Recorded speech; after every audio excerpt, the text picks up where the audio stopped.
Bueno, de Romero Maciel y Mansilla, un viejo tema que habla precisamente del viejo barrio Cambacuá. Música de don Romero Maciel y letra de don Alberico Mansilla, Corrientes Cambá.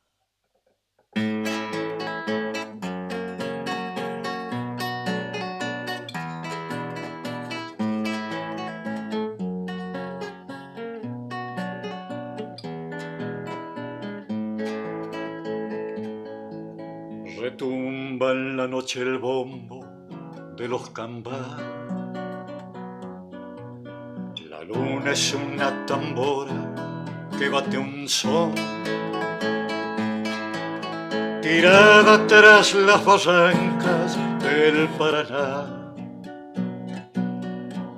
Corrientes duerme su sueño color carbón. Calienta al aire el candombe con su sonar. La sangre africana reina en el Tarahui. Es negro el ritmo en la sangre, pero el cantar expresa dulces palabras en guaraní. Después de bailar me gusta ir a ver junto a mi camba el amanecer. Por Punta Arazá siempre sale el sol. Tras el Paraná la luna se va por Punta Ñaró.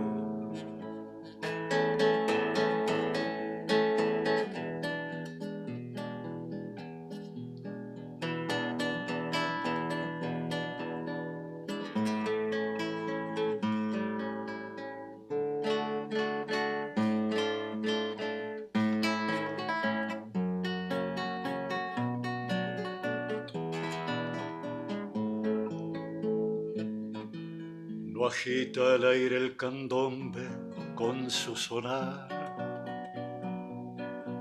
Se fueron ya los morenos con su tambor.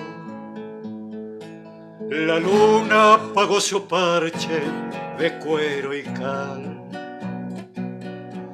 Nostalgia de un tiempo viejo que fue mejor.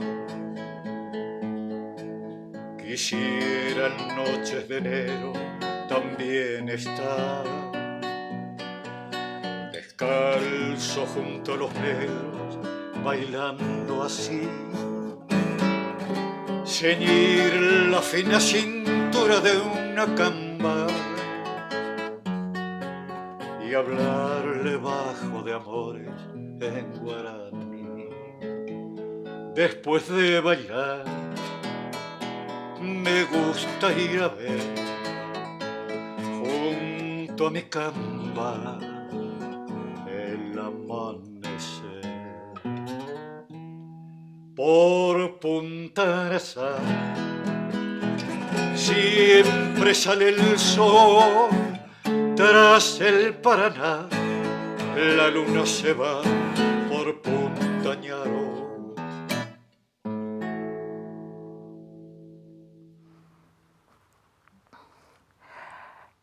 Contando historia. En el programa anterior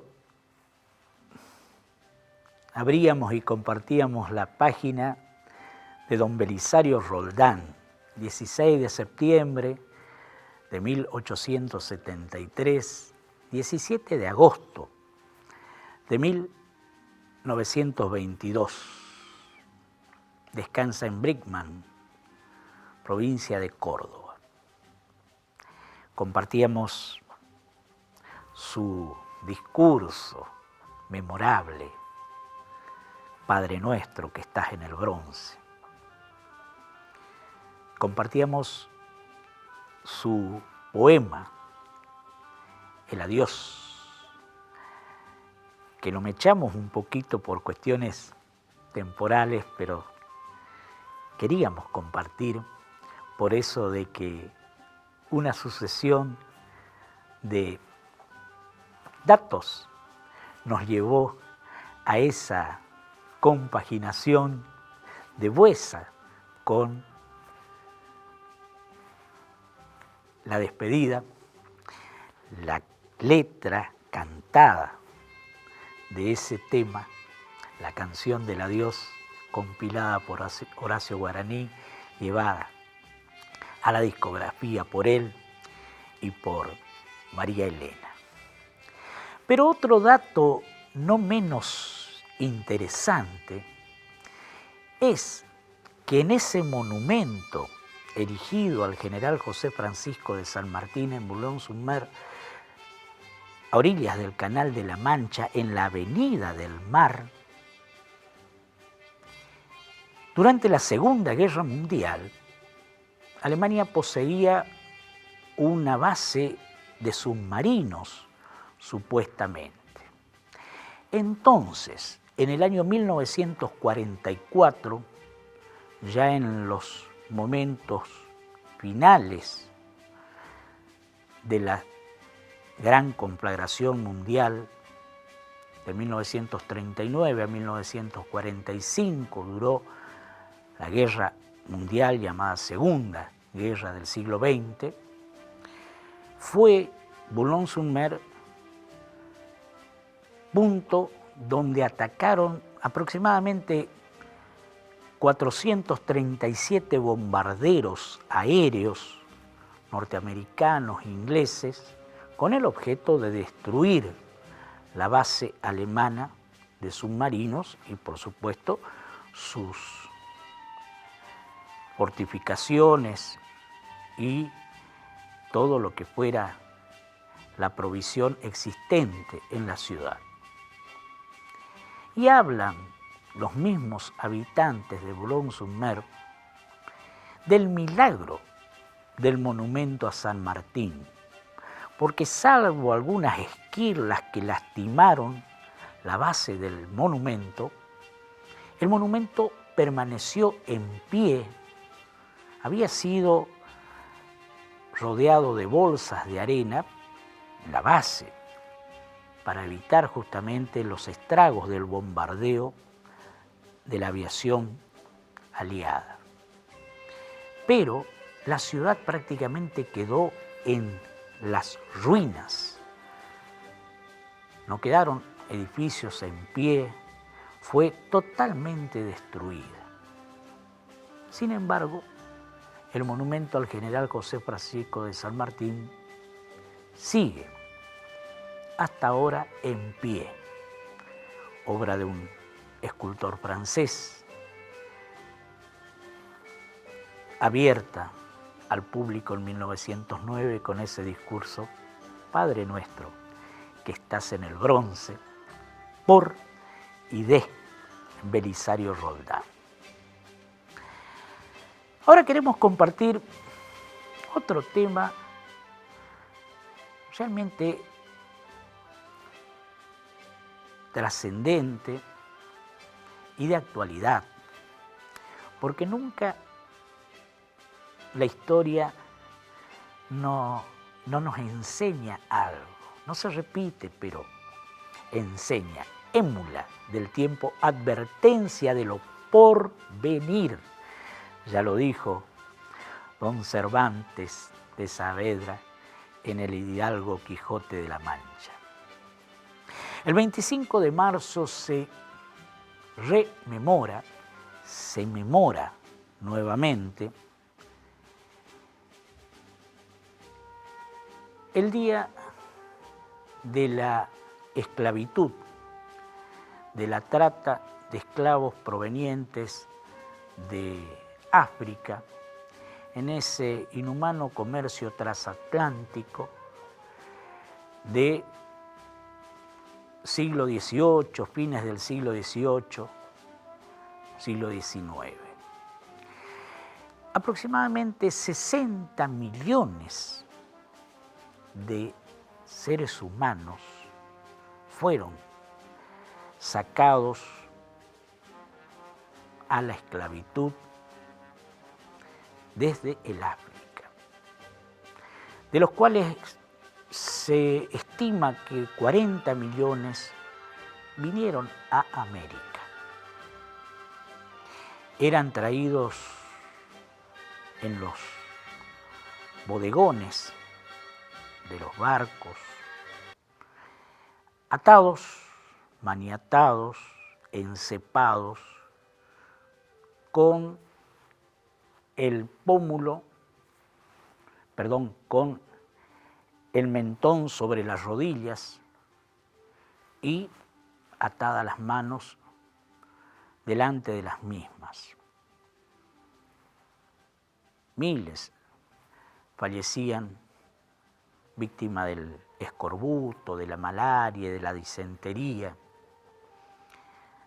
del suicidio, de la tristeza. Y eran desembarcados en puntos determinados, denominados mercados negreros, donde eran expuestos y rematados. Se los marcaba a fuego en la frente o en la espalda. En Buenos Aires funcionó en el Retiro un mercado negrero. También en las barracas funcionaron bodegones donde eran arrojados y tenidos hasta su posterior ubicación. Hay avisos de los diarios en los cuales se publicitaba la venta o el remate de esclavos, dando detalles de su complexión física, contextura, edad. Esto duró hasta 1853, cuando la Constitución de 1853 declara que en la nación argentina no hay esclavos, que quedarían libres a partir de su sanción y serían indemnizados los propietarios que se desprendían por la sanción de su propiedad. En 1813, la Asamblea de 1813 declaró lo que se conoció como la libertad de vientres. Los hijos de madres esclavas nacidos a partir del 31 de enero de 1813, fecha en que abre solemnemente sus sesiones la Asamblea, serían libres. Pero las hijas mujeres a partir de los 16 años y los hijos varones a partir de los 16 años, las mujeres a los 20. Mientras tanto seguían bajo la tutela de la madre esclava en condición de esclavos. Pues bien, en 1909 fallece quien está considerada hasta el momento como la última esclava de Buenos Aires, que había nacido un año antes de la Revolución de Mayo, en la casa de Juan Larrea. A ustedes les resultará conocido el nombre de Juan Larrea, porque fue vocal de la primera Junta de Gobierno Patrio. Era catalán, un comerciante de suerte y fortuna en el comercio, y se suicidó en 1847. Fue el último de los vocales de la primera Junta de Gobierno Patrio en suicidarse, don Juan Larrea, porque fue hostigado y perseguido con impuestos, con persecución por parte de Rosas y sus esbirros. Termina suicidándose con la navaja de afeitarse don Juan Larrea. En su casa, un año antes de la Revolución de Mayo, nace Felipa Larrea. Si vemos la foto de Felipa Larrea, tal el nombre que recibe y el apellido de su propietario, como se decía en ese momento, su patrón, nos da la sensación de que nos está mirando viva y que sus ojos nos preguntan acerca de la historia. Es hermosa esa imagen que recuperaron sus nietos, bisnietos, quienes actualmente están y siguen indagando acerca de la historia de Felipa Larrea y su progenie. Hija de una esclava bengalí de apellido Rodríguez, impuesta por supuesto este apellido español al venir al Río de la Plata en esas marejadas del comercio negrero. Tuvo muchos hijos, 11 aproximadamente, Felipa Larrea. Vive su descendencia. Vivió en la casa de los Larrea y después estuvo al servicio de don Domingo Faustino Sarmiento.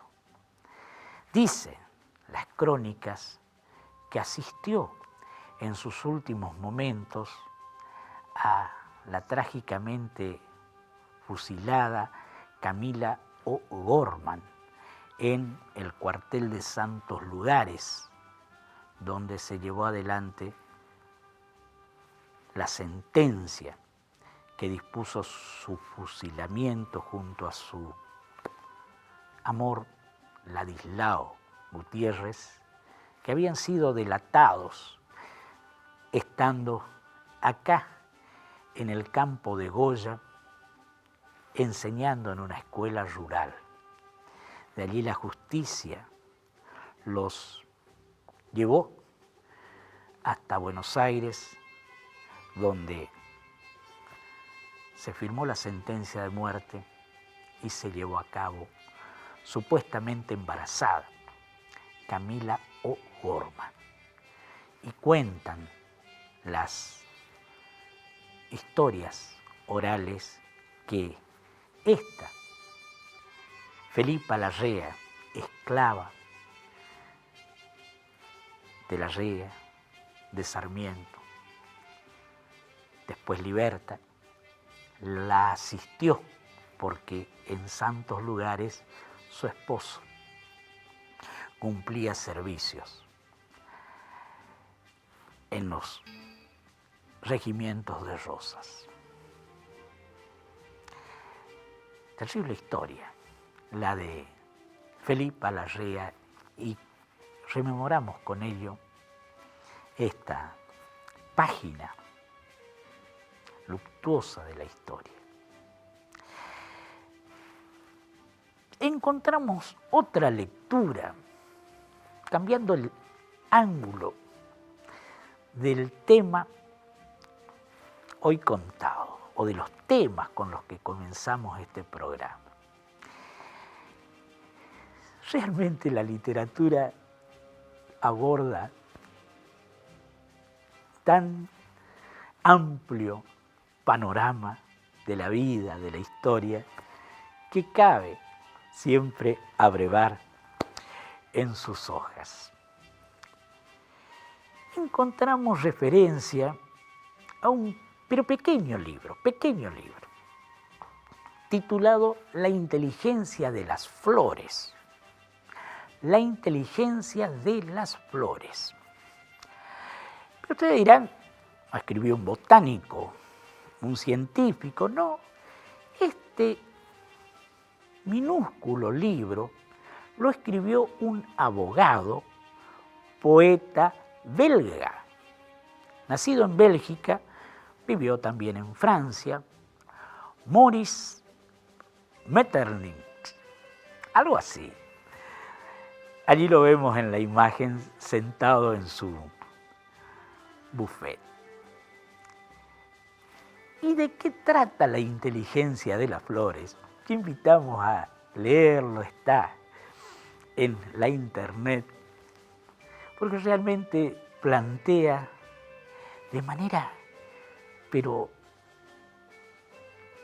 clara, la inteligencia de los vegetales por sobre los animales en la misión de poblar el mundo. En este caso, el planeta Tierra, que es donde habitamos.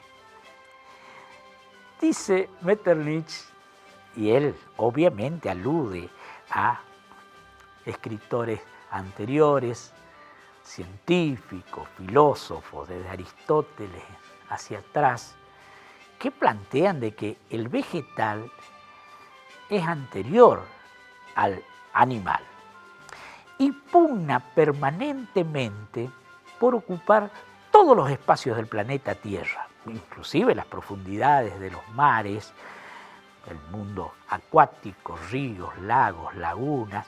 El vegetal está allí. Y el mínimo resquicio, pero el mínimo resquicio de espacio que encuentra, lo puebla. Y allí surge el vegetal. Pero a partir de una limitación que no tienen los animales. Por eso la inteligencia de las flores. ¿Cuál es esta limitación del mundo vegetal? No puede transportarse, no puede trasladarse, no puede moverse. Está sujeto desde sus raíces y únicamente busca emerger con su tallo, con sus hojas, florecer y allí reproducirse. Y entonces, inteligentemente, la más minúscula plantita que habita el planeta, hasta las más presuntamente grandes y hermosas plantas, desde allí, desde su estática situación, deben buscan y permanentemente van renovando el modo de reproducirse, usando o utilizando a todos los demás cohabitantes del planeta, llámense fuerzas naturales o fenómenos naturales, la lluvia, el agua, el viento, las rocas, los desprendimientos rocosos, del mundo animal, las aves, los insectos, todos los movientes, caballos, vacas, ovejas, cabras, porcinos, y debajo del mundo acuático, todo tipo de transporte que le pueda ser útil para trasladar su polen, su riqueza reproductiva hacia la otra planta que está esperando ese germen fecundo para reproducir la especie. Cuenta este libro, La inteligencia de las flores, cómo en los lugares, como decíamos, más recónditos, más inhóspitos del planeta, el vegetal encuentra allí, inmóvil, el modo de reproducir su especie. Moraleja, el ser humano no es, ni menos, el ser más inteligente que habita el planeta. ni tampoco los animales, sino los vegetales que no sabemos la cantidad de siglos, millones de años, vienen perfeccionando sus métodos de reproducirse. La inteligencia de las flores compartimos con ustedes, pero miren lo que es este librito. Una pequeñez de un poeta abogado belga, quien dice: si es difícil descubrir entre las grandes leyes que nos agobian, la que más pesa sobre nuestros hombres, respecto a la planta no hay duda, es la que la condena a la inmovilidad, desde que nace hasta que muere.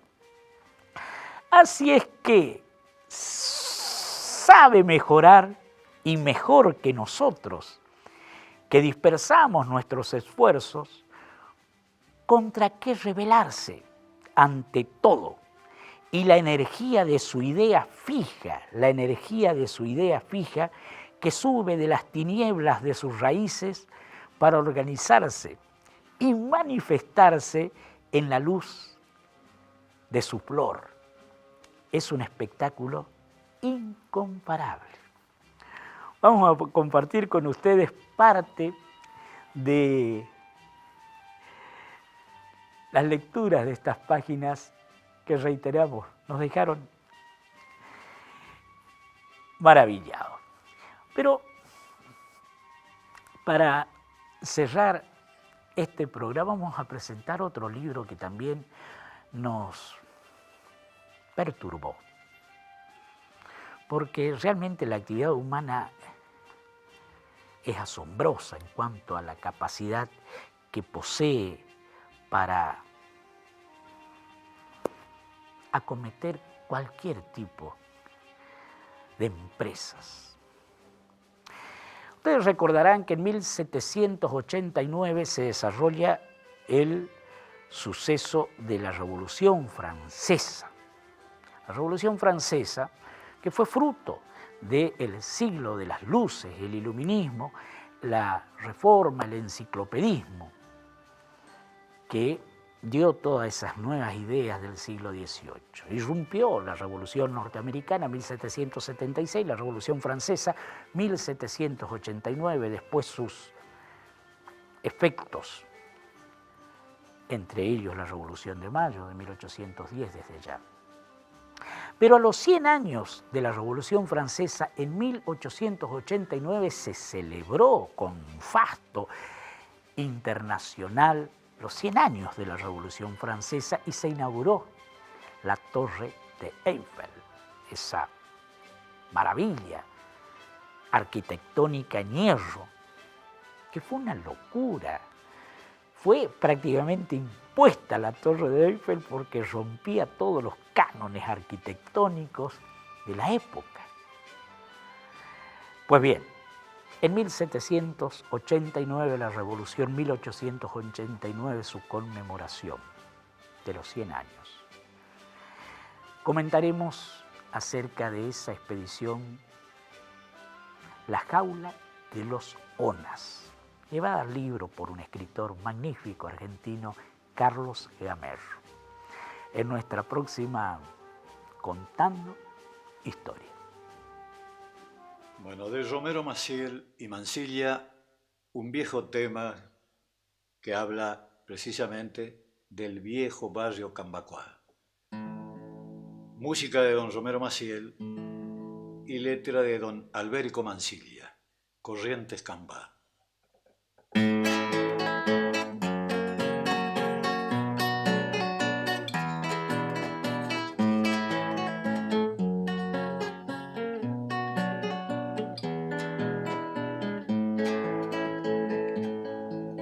Retumba en la noche el bombo de los Cambá. La luna es una tambora que bate un son, tirada tras las barrancas del Paraná. Corrientes duerme su sueño color carbón. Calienta el aire el candombe con su sonar. La sangre africana reina en el Tarahui. Es negro el ritmo en la sangre, pero el cantar expresa dulces palabras en guaraní. Después de bailar, me gusta ir a ver junto a mi camba el amanecer. Por Punta Arazá siempre sale el sol. Tras el Paraná la luna se va por Punta Ñarú.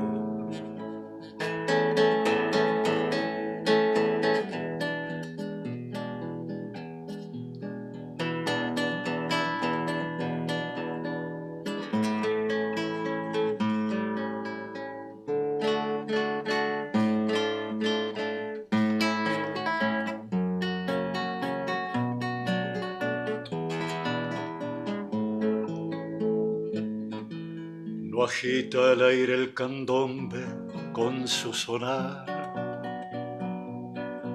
Se fueron ya los morenos con su tambor.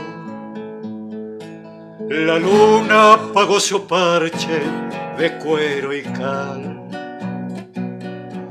Nostalgia de un tiempo viejo que fue mejor. Quisiera en noches de enero también estar descalzo junto a los negros, bailando así, ceñir la fina cintura de una camba y hablarle bajo de amores en guaraní. Después de bailar, me gusta ir a ver junto a mi camba el amanecer. Por Punta Arazá siempre sale el sol. Tras el Paraná la luna se va por Punta Ñarú.